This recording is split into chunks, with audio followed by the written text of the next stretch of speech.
రెండు చేతులతోనూ పొదివి పట్టుకుని తన మీద ఆనుకున్న రామచంద్రాన్ని తీసుకొస్తున్నాడు భూషణం. రామచంద్రం వణికిపోతున్నాడు. "తలుపు తీయి" అన్నాడు భూషణం. కారు తలుపు తీశాను. "పడుకో రామచంద్రం, ఇలాగ పడుకో" అంటూ మెల్లగా రామచంద్రాన్ని వెనక సీట్లో పడుకోబెట్టాడు. పై మీద కండువా తీసి కాలి మీద గట్టిగా బిగించి కట్టాడు. "భయపడకు, భయపడకు" అని హెచ్చరిస్తున్నాడు భూషణం. గొంతులో ప్రాణం లేదు. ఎండిపోయి చచ్చిపోయింది.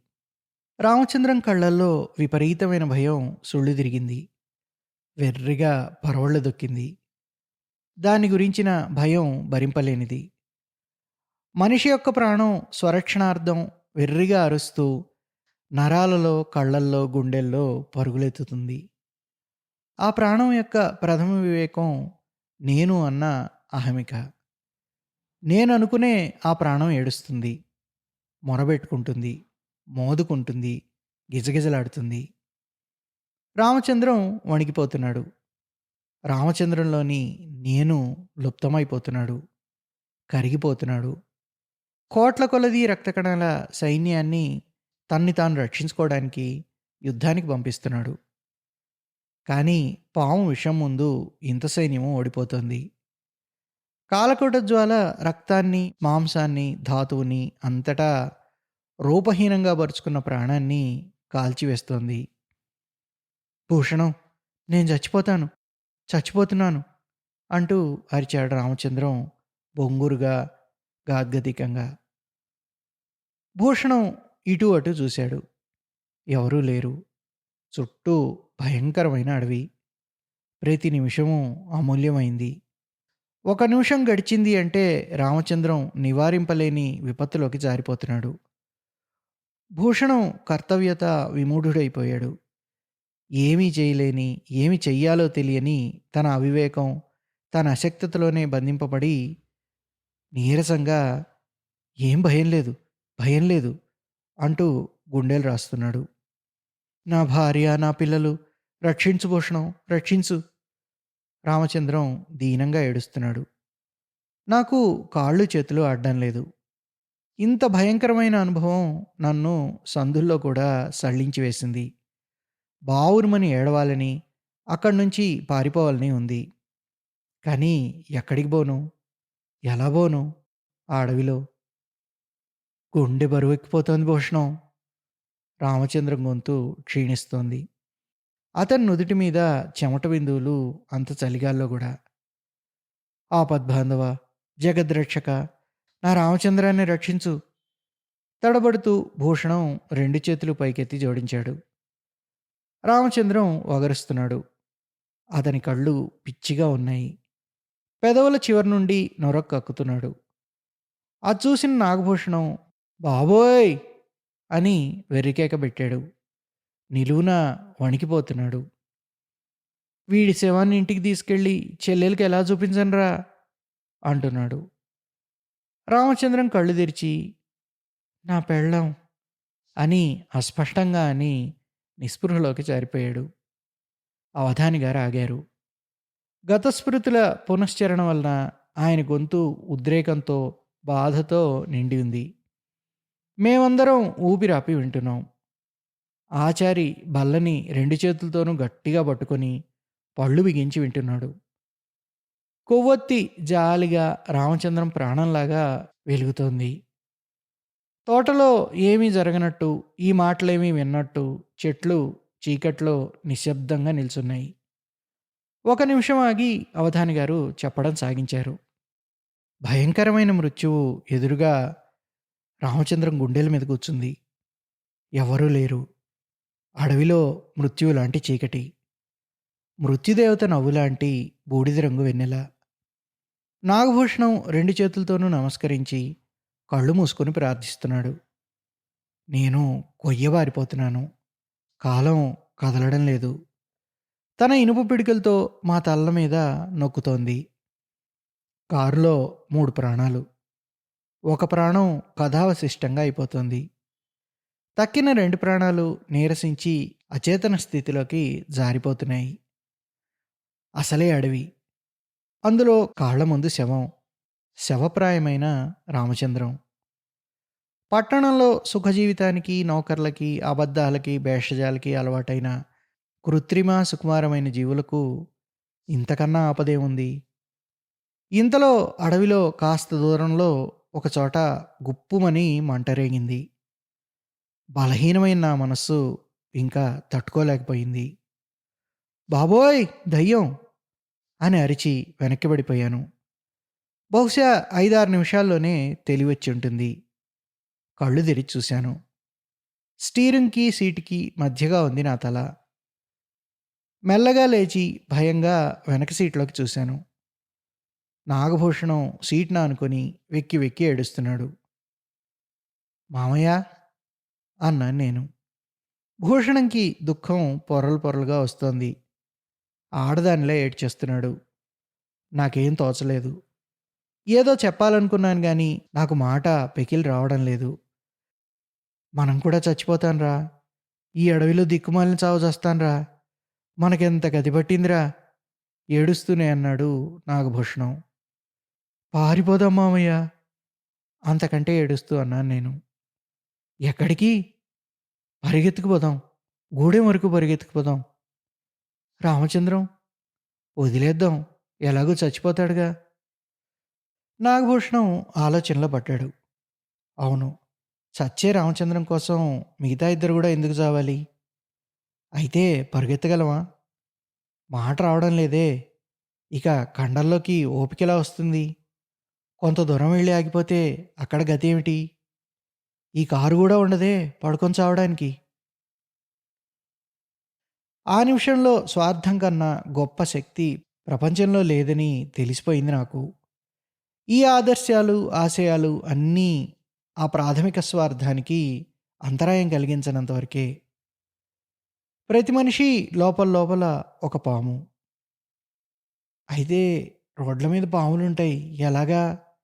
అన్నాడు నాగభూషణం. అవును. అక్కడ ఉండలేం. అలాగని ఎక్కడికి వెళ్ళలేం. అరణ్యం మా చుట్టూ కనపడని ఉచ్చులు పన్నించింది. ఎన్నో మైళ్ళు పరిగెత్తితే గాని గూడెం రాదు. భగవాన్! ఎందుకిలా బాధిస్తున్నావు? ఆశ లేదు, ధైర్యం లేదు. అక్కడ చెట్లాకుల్ని తిని బతికే కీటకం కన్నా మానవుడు నికృష్టంగా అయిపోతున్నాడు.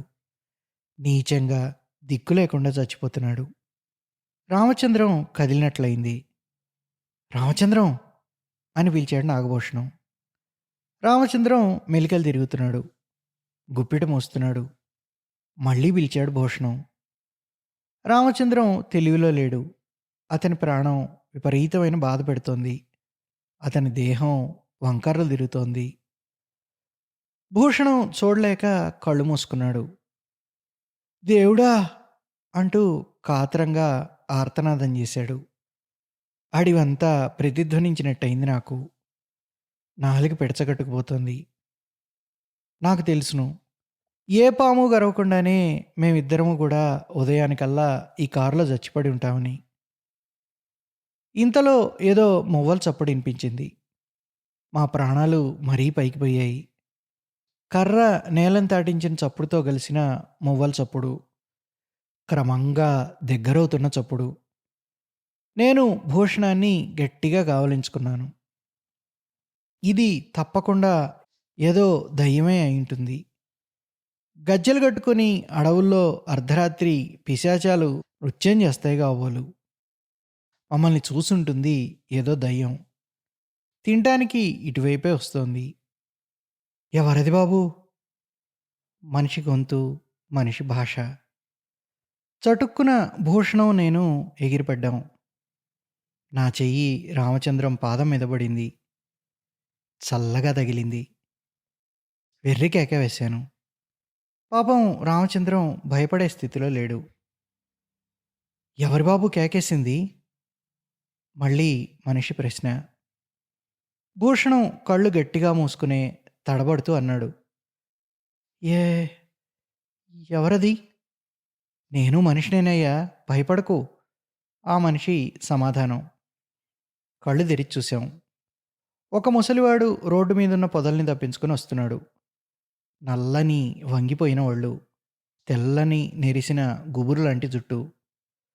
మాకు నమ్మకం చిక్కలేదు. పైగా అనుమానం ఇంకా దృఢమైంది. "ఎవరు నువ్వు? ఈ అడవిలో ఎందుకున్నావు?"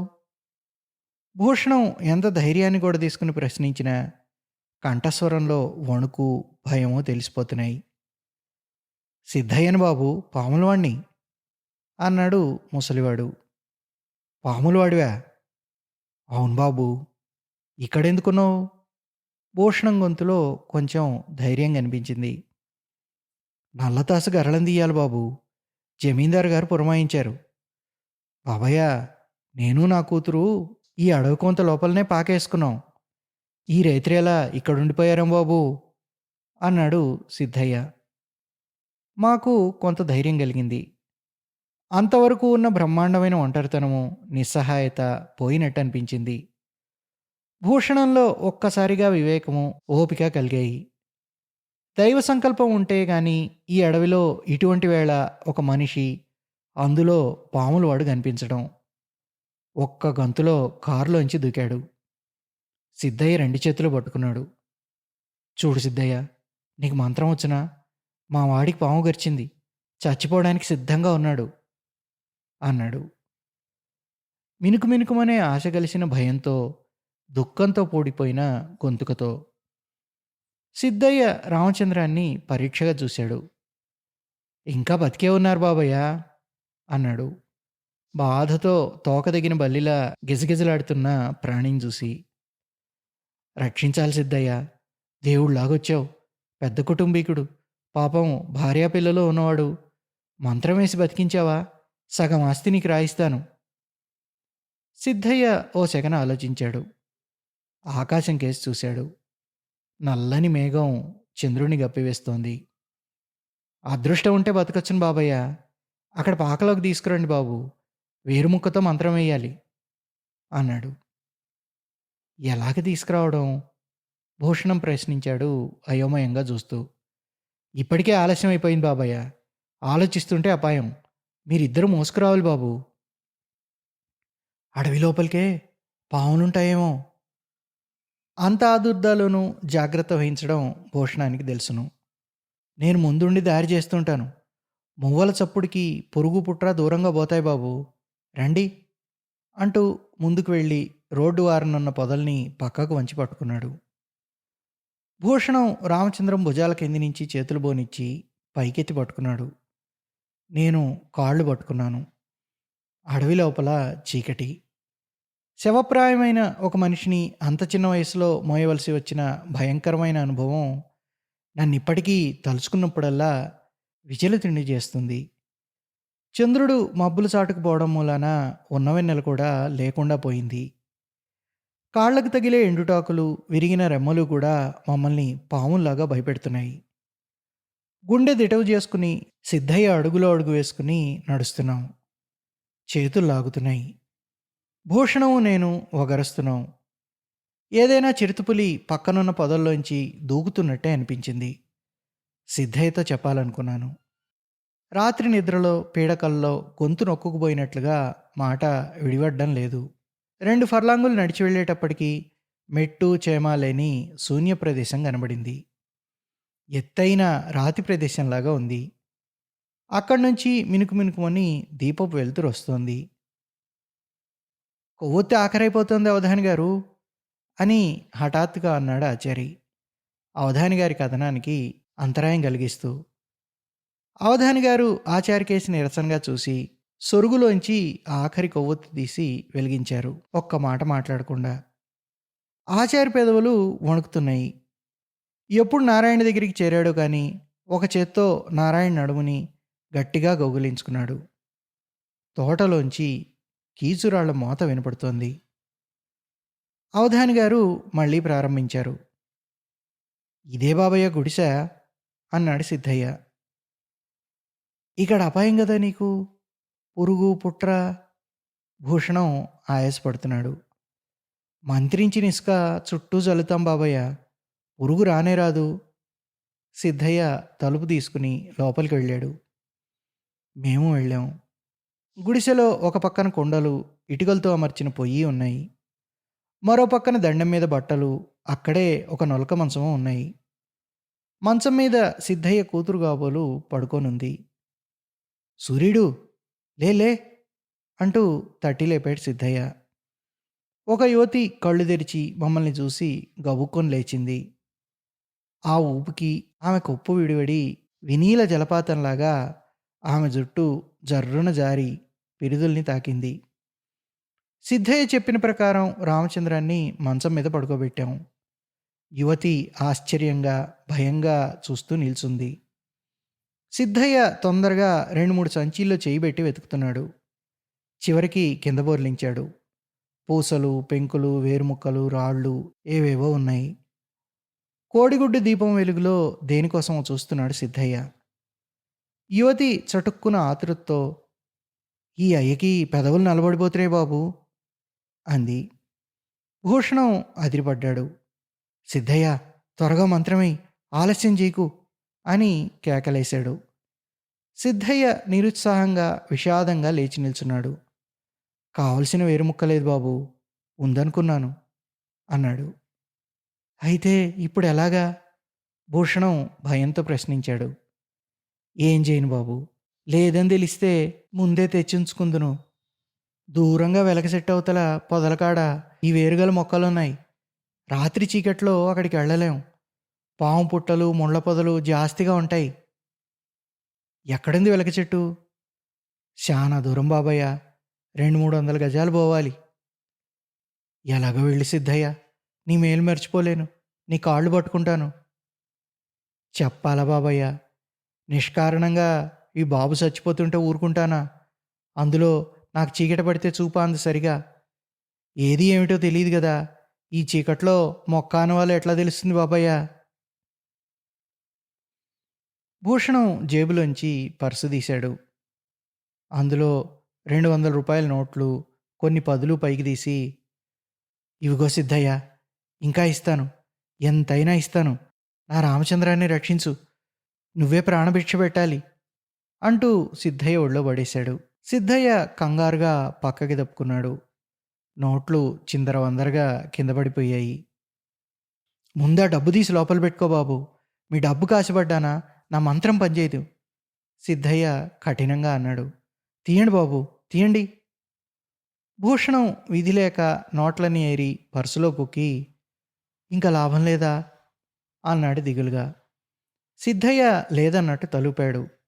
భూషణం గుండెలు బాదుకొని, "రామచంద్రం" అంటూ ఏడుస్తూ కూలబడ్డాడు. అతనిలో ఇంతకుముందు రేగిన ఆశ ఒక్కసారి గప్పున ఆరిపోవడంతో దుఃఖంతో విలవిల్లాడిపోయాడు. "పోనీ నేను వెళ్ళి తీసుకురానా బాబు?" సూర్యుడు సన్నని గొంతు. అదిరిపడి చూశాడు భూషణం. "నువ్వా?" అన్నాడు సిద్ధయ్య. "వద్దు, ప్రమాదం సూర్యుడు అక్కడ. పాము, అమ్మో!" "ఈ అయ్య చచ్చిపోతుంటే పాపం." "వద్దు వద్దు" అంటున్నాడు సిద్ధయ్య. "వెళ్ళొస్తాను." సూర్యుడి గొంతులో నిశ్చయం. జుట్టుముడి వేసుకుని క్షణంలో గుడిసెవతలికి దూసిన బాణంలా వెళ్ళిపోయింది. "వద్దు సూర్యుడు, నా మాట విను, వెళ్ళొద్దు" అంటూ సిద్ధయ్య గట్టిగా కోపంగా అరుస్తూ వెనకాలే వెళ్ళాడు. అప్పటికే సూర్యుడు దూరం వెళ్ళి అడవిలో చీకట్లో కలిసిపోయింది. వెనక్కి తిరిగొచ్చాడు. కోపంతో, భయంతో వణికిపోతున్నాడు.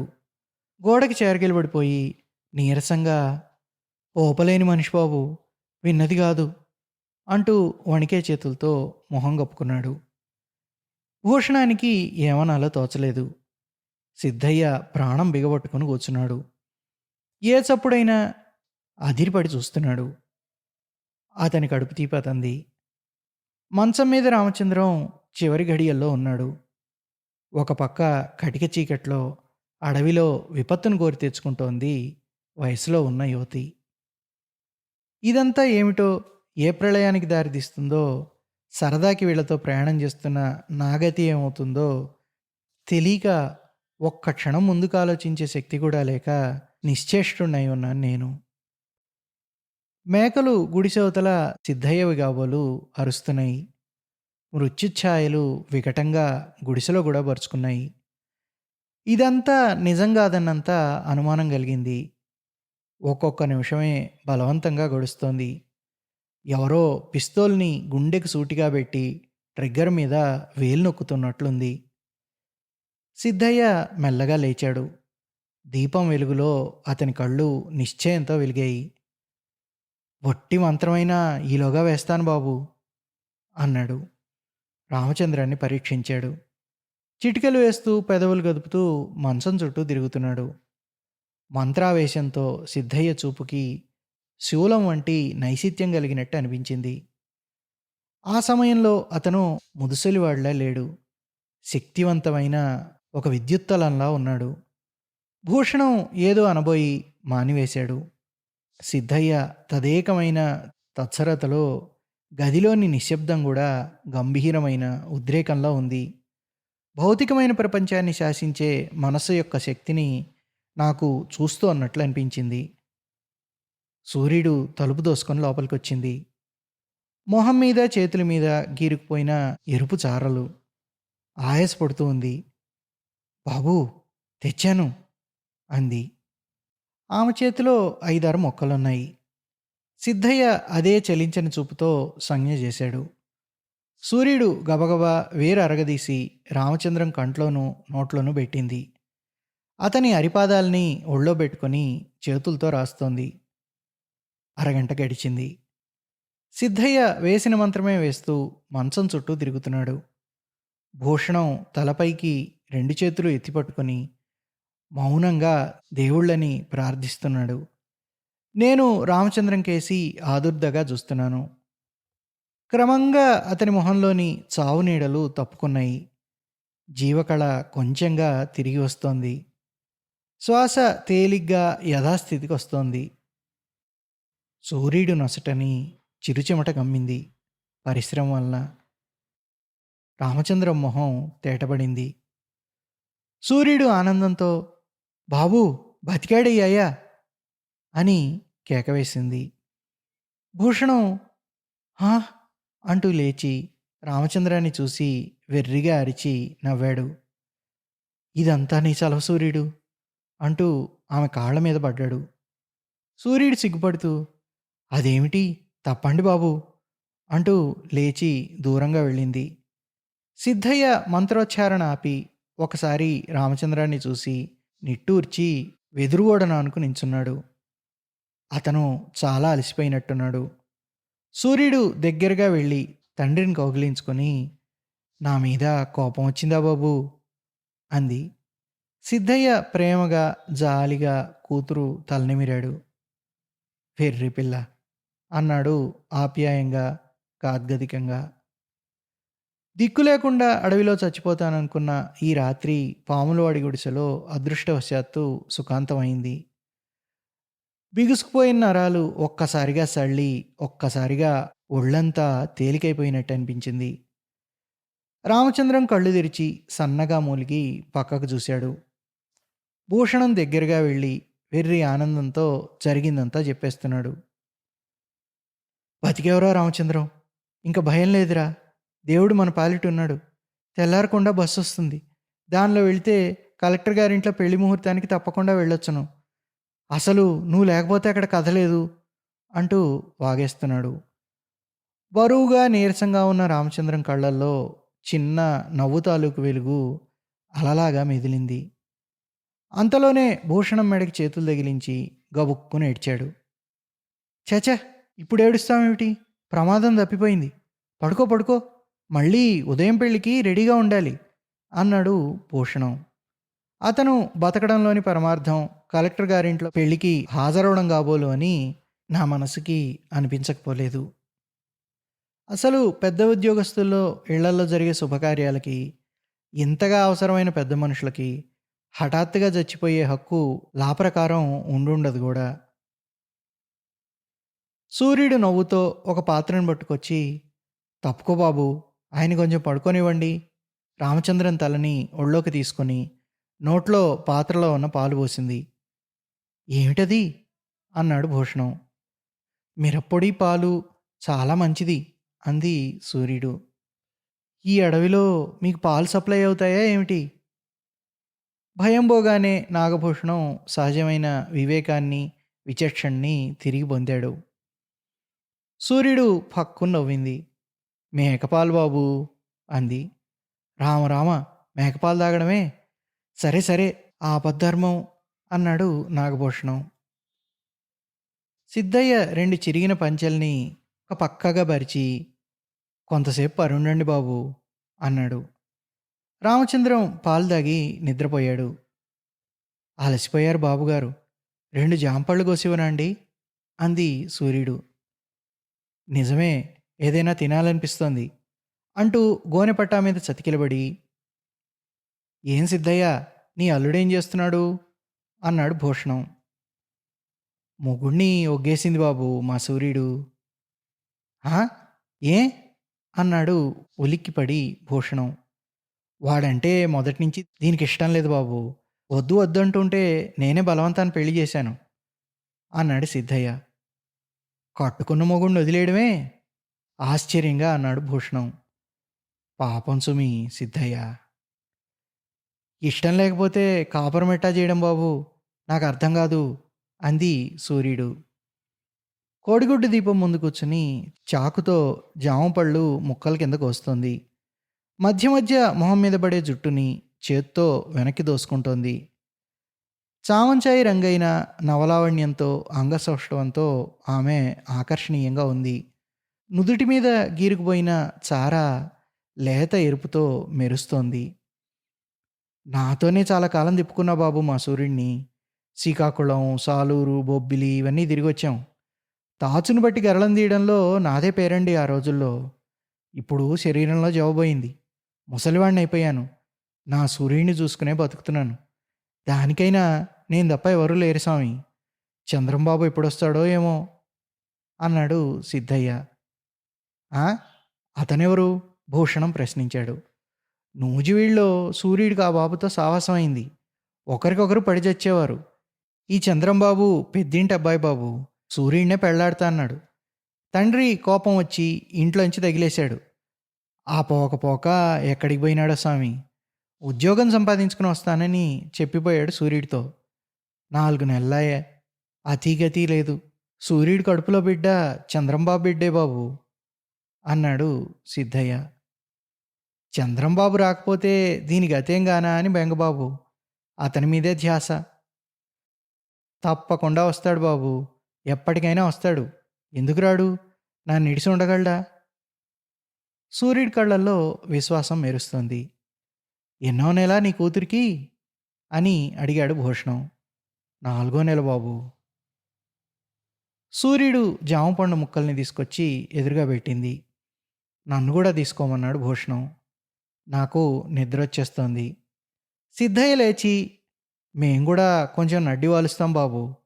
కాసేపు పరుండండి" అన్నాడు. "నీ మేలు మర్చిపోను సిద్ధయ్య. నీ రుణం ఎలా తీర్చుకుంటామో తెలియడం లేదు. డబ్బు తీసుకోనన్నావు." "డబ్బెంత చేస్తుంది బాబు? మీ దయుంటే చాలు. బాబూ, నేను గుడిసె అవతల పడుకుంటాను. లోపల చోట్లేదు. అవసరమైతే పిలవండి" అన్నాడు సిద్ధయ్య. "వద్దు బాబు, చలివేస్తది" అంది సూర్యుడు. "చూరు కింద కంబళి కప్పుకొని పడుకుంటాను. నువ్వు పడుకో." "సిద్ధయ్య, 6 గంటలకు బస్సులో వెళ్ళిపోతాం. కలెక్టర్ గారింట్లో పెళ్ళి సమయానికి వెళ్ళాలి. ఇప్పుడు దాదాపు 3 గంటలవుతోంది. ఒకవేళ మెలకువ రాకపోతే లేపు సుమి" అన్నాడు నాగభూషణం ఆవలిస్తూ. "చిత్తం" అని సిద్ధయ్య కంబళి తీసుకెళ్ళాడు. రామచంద్రం పక్కగానే నేల మీద గుడ్డపరిచి సూర్యుడు పడుకుంది. భూషణం నా వైపు తిరిగి, "వీళ్ళకి నీతి లేదు, ధర్మం లేదు చూసావా?" అని మెల్లగా అన్నాడు. నాకు నిద్ర ముంచుకొచ్చేస్తోంది.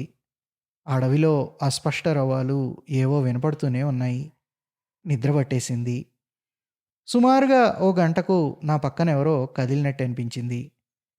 కళ్ళు తెరిచి చూశాను. భూషణం లేచి సూర్యుడి వంటి మీద చెయ్యి వేసి లేపుతున్నాడు. సూర్యుడు లేచి, "ఏమిటి బాబు?" అంది. భూషణం జేబులోంచి డబ్బు తీశాడు. మెల్లగా అంటున్నాడు, "నా మనసు తీర్పు. ఇదిగో డబ్బు." సూర్యుడు అటూ ఇటూ చూసింది. చిన్నగా నవ్వింది. "అందుకు డబ్బెందుకు బాబు?" అంది. "అయితే" ఆశగా అడిగాడు భూషణం. నేను అలాంటి దాన్ని గాను. పోయి పడుకో అయ్యా, నవ్వుతారు కూడా అంటూ మరోవైపు తిరిగి పడుకుంది. భూషణం అనుమానంగా చూస్తూ నా పక్కకి వచ్చి పడుకున్నాడు. రామచంద్రం గుర్రు బరుకు బరుకుమంటూ వినిపిస్తోంది. నేను నవ్వాపుకొని పడుకున్నాను. గుడిసె బయట మేకపిల్ల అరుస్తోంది. భూషణం నన్ను లేపుతున్నాడు. లేరా లే, బస్సొచ్చే వేళయింది అంటున్నాడు. ఉలిక్కిపడి లేచాను. తెల్లారిపోతోంది. గుడిసె చూరులోంచి చీకటి పలచబడిపోవడం కనిపిస్తోంది. రామచంద్రం అంటున్నాడు. ఇంత మొద్దు నిద్రపోయేవాడు పరీక్షలో ఏం చదువుతాడు? మంచి గంభీరంగా, ఉత్సాహంగా ఉంది రామచంద్రం గొంతు. రాత్రి మేం పడిన బాధ, భయము అంతా పీడకలేమో అనిపించినట్టుంది రామచంద్రం తీరు చూస్తే. రామచంద్రం మామూలు పెద్ద మనిషి, శ్రీమంతుడు, టెన్నిస్ ఛాంపియను అయిపోయాడు. "నువ్వేమీ తీసుకోనన్నావుట సిద్ధయ్య, నాకు తృప్తిగా లేదు" అన్నాడు రామచంద్రం.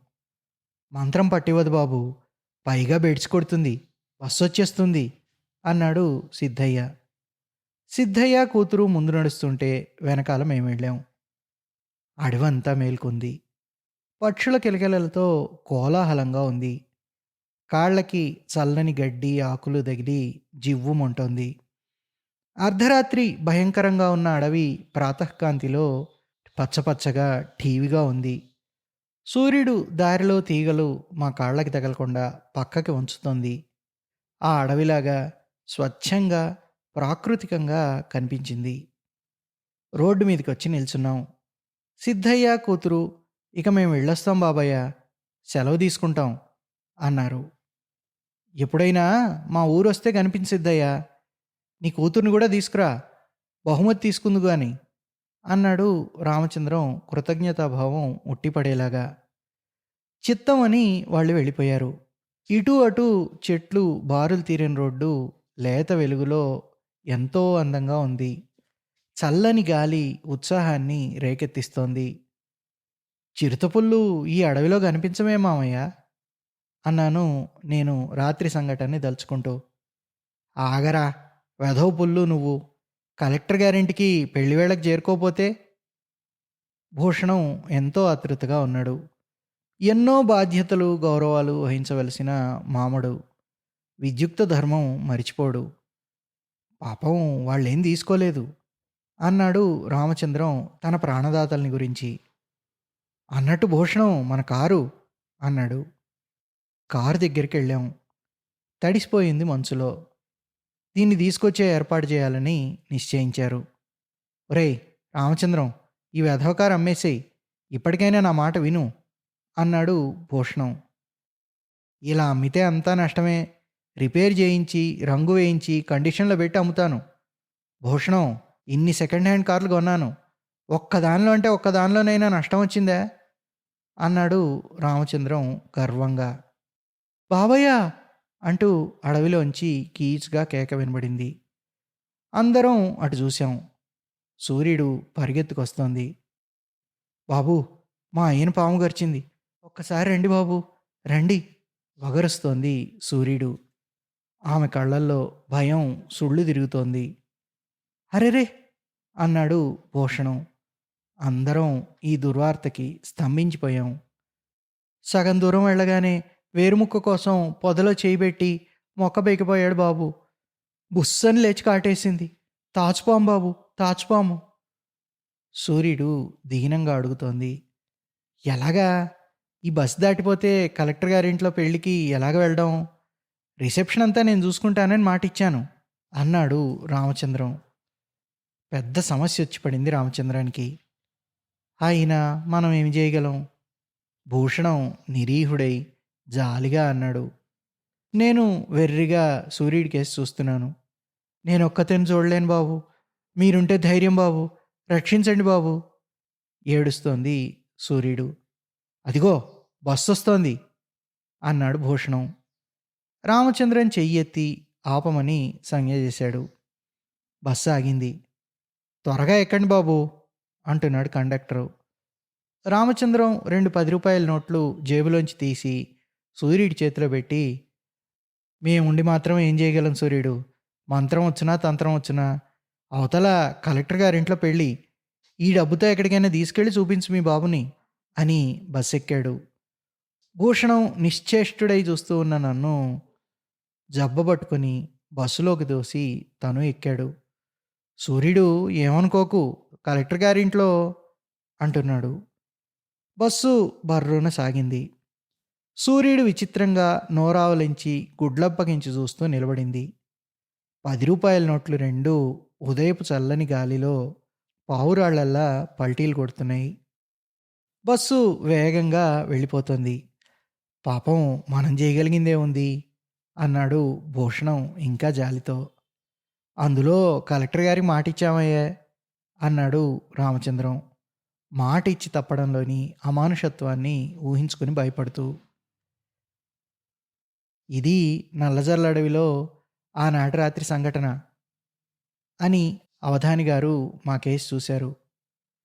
కొవ్వొత్తు అయిపోతోంది ఎలాగా అన్నాడు ఆచారి భయంగా. డ్రైవరు వంటవాడు సినిమా నుంచి పాటికి వస్తుంటారు అన్నాడు నారాయణ. ఈ తోటలో పాములున్నాయండి అన్నాడు ఆచారి. అవధాని గారు మాట్లాడలేదు. 25 సంవత్సరాల క్రితం జరిగిన ఈ సంఘటన దగ్గరే ఉంది ఇంకా ఆయన మనస్సు. సిద్ధయ్య చచ్చిపోయాడేమో అన్నాను నేను. మనకేం తెలుస్తుంది అన్నారు అవధాని గారు.